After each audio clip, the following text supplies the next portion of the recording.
രാത്രികാല സർവീസിനിടെ tourist bus driver മദ്യപിച്ച് ബോധരഹിതനായി. വഴിക്കടവ് ബംഗളൂരു ബസ്സിൽ കഴിഞ്ഞ മാസം 31-നായിരുന്നു ഈ സംഭവം. യാത്രക്കാർ 5 മണിക്കൂറാണ് റോഡിൽ കുടുങ്ങിയത്. ഡ്രൈവറെ തിരുനെല്ലി പോലീസ് കസ്റ്റഡിയിലെടുത്തു. ഡ്രൈവർ ബോധരഹിതനായി കിടക്കുന്ന ദൃശ്യങ്ങൾ 24 ലഭിച്ചു. വിപിൻ സി വിജയൻ ഇപ്പോൾ വിശദാംശങ്ങളുമായി ചേരുന്നുണ്ട് മലപ്പുറത്തുനിന്ന്. വിപിൻ, എന്തൊക്കെയാണ് വിവരങ്ങൾ?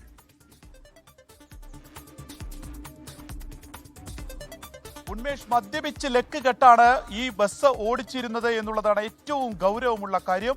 അത് ഈ ഓഗസ്റ്റ് 31-ന് രാത്രികാല സർവീസ് നടത്തുന്ന ബസ്സാണ്. വഴിക്കടവിൽ നിന്ന് ബാംഗ്ലൂരിലേക്കുള്ള ബസ്സായിരുന്നു. വഴിക്കടവിൽ നിന്ന് കുറ്റ്യാടി ചുരം വഴിയാണ് ഇത് വയനാട്ടിലേക്ക് ബസ് കയറിയത്. അപ്പോൾ ഈ കുറ്റ്യാടി ചുരത്തിൽ വെച്ച് തന്നെ ഈ ബസ് പിറകോട്ട് വരികയും മറ്റൊരു കാറിലേക്ക് ഇടിക്കുകയും ചെയ്തു. ഒപ്പം തന്നെ ഈ റോഡ് അരികിലേക്കൊക്കെ ഉരസിക്കൊണ്ടാണ് ഈ ബസ് പോകുന്നത്. അതിൽ തന്നെ അതിലുണ്ടായിരുന്ന യാത്രക്കാരൊക്കെ പാനിക്കായിരുന്നു.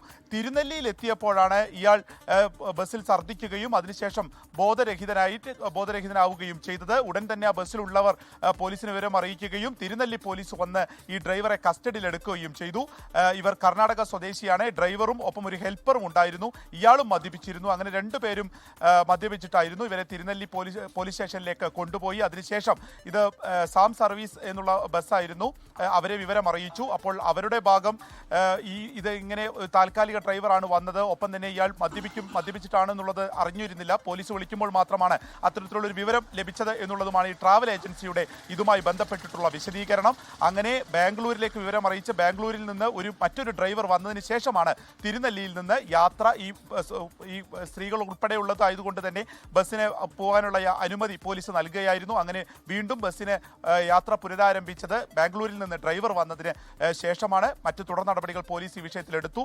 ഏകദേശം 5:30 പുലർച്ചെ ബാംഗ്ലൂരിൽ എത്തേണ്ട ബസ് എത്തിയത് ഉച്ചയ്ക്ക് 12:30 ശേഷമാണ്. അതിനേക്കാളും പ്രധാനപ്പെട്ട കാര്യം, വലിയൊരു അപകടം ഉണ്ടാവാനുള്ള എല്ലാ സാധ്യതയും അവിടുത്തെ ആളുകൾ യാത്രക്കാർ രക്ഷപ്പെട്ടത് ഭാഗ്യം കൊണ്ട് മാത്രം തലനാരിഴയ്ക്കാണെന്ന് കൂടി പറയാം. ഉന്മേഷ്, ശരി. വിപിൻ സി വിജയനാണ് വാർത്തയുടെ വിശദാംശങ്ങൾ നൽകിയത്. ലോകത്തെവിടെയായാലും ഏത് സമയത്തും 24 വാർത്തകളും ഓഗ്മെന്റഡ് റിയാലിറ്റി പാക്കേജുകളും എക്സ്പ്ലെയിനറുകളും വിശദമായി കാണാൻ ഞങ്ങളുടെ യൂട്യൂബ് ചാനൽ നിങ്ങൾക്ക് സബ്സ്ക്രൈബ് ചെയ്യാം.